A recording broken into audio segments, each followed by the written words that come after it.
Invité de la Une francophone ce samedi, Mehdi Kotbi, bonjour. Bonsoir. Bienvenue sur le plateau du 64 minutes. C'est un plaisir d'être ici. Vous êtes un homme multiple, hein, artiste peintre d'abord, marocain, né à Rabat. Puis vos œuvres d'ailleurs marient les couleurs et la calligraphie, des œuvres exposées dans les plus grands musées sur les 5 continents. Puis vous êtes aussi le créateur et le président du Cercle d'amitié franco-marocaine et depuis 2011, le président de la Fondation nationale des musées au Maroc. Alors vous êtes un passionné notamment par l'art contemporain et surtout par l'art contemporain africain. Vous en faites la promotion dans un très beau livre qu'on va découvrir qui s'appelle Lumière africaine, l'élan contemporain. C'est aux éditions Langage du Sud.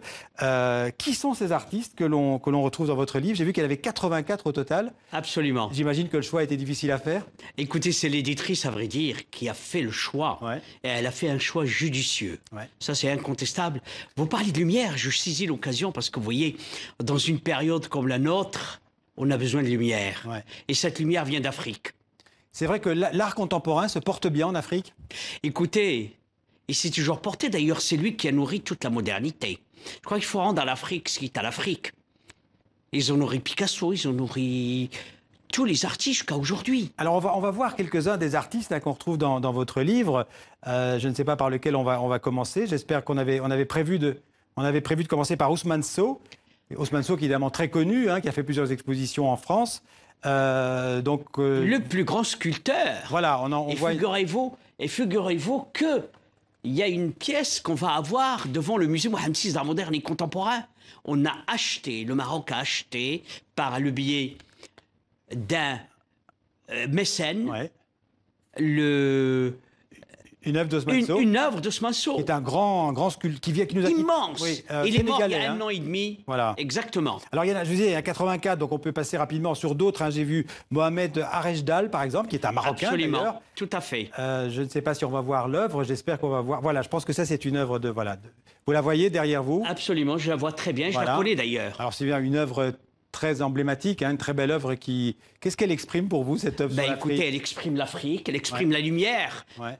Derrière certainement des barreaux, mais il y a la lumière. Et c'est ça, la lumière de l'Afrique est essentielle. Mais je voudrais quand même vous souligner que c'est vraiment ce livre vient à un point nommé, parce que le Maroc, sous l'impulsion de Sa Majesté le Roi, a organisé une exposition qui s'appelait L'Afrique en capitale, qui a eu un succès considérable. C'était où cette exposition? À Rabat. À Rabat. Tout Rabat était en fête. Alors là, par exemple, il y a aussi beaucoup de photographes hein, dans ce livre. C'est un grand notamment photographe. Seydou Keita, qui est un Malien. Absolument un immense photographe, en effet. Ce sont des œuvres qui se vendent déjà assez cher aujourd'hui, ces œuvres. Écoutez, je crois qu'aujourd'hui, l'art africain, je veux dire, tout l'art dans sa globalité aujourd'hui, a pris réellement des sommets extraordinaires. Extraordinaires, parce qu'on s'est rendu compte que d'avoir nourri des grands artistes, on rend, en fin de compte, justice à cet art extraordinaire. Alors, un autre artiste marocain, Mohamed Elbaz. Oui, qui est un très grand artiste aujourd'hui. Voilà. Le Maroc, aujourd'hui, est un bouillonnement. Il y a l'Afrique, il y a aussi le Maroc. Et on a des artistes exceptionnels, vraiment. Alors, vous êtes marocain, le Maroc est très présent dans votre livre, mais il n'y a pas que le Maroc. Hein, Absolument, je suis d'accord avec vous. Voilà. Mais le Maroc, c'est un pays africain, comme vous le savez. Bien sûr. Alors là, on voit Mama Kassé, par exemple, qui est un grand photographe aussi sénégalais. Il y en a d'autres. On va voir un Zimbabwéen, Kudzanaï Kiourai, j'espère que je prononce bien son nom. Ah, vous prononcez très Voilà, bien, donc, c'est très beau. Il y a, comme vous voyez, il y a une variété, il y a une richesse, il y a une lumière, parce que c'est essentiel de parler de cette lumière. Comme je vous le disais au début, aujourd'hui, on est en train de parler de violence partout. C'est intéressant de parler de culture on a aperçu et de parler de Sami lumière. Balogi, là c'est un photographe aussi. Congolais. La photo a véritablement une place importante dans ce beau livre qui a été fait. Est-ce que ces artistes sont exposés parfois en Afrique, ou ils sont obligés de venir s'exposer, de se montrer en Europe? Ah non, je pense aujourd'hui, je parle du Maroc. Le Maroc a rendu hommage à toute la création africaine. Et on a l'intention d'ailleurs, au mois de novembre prochain, aussi de refaire à la fois une grande exposition sur l'Afrique à Rabat. Ouais.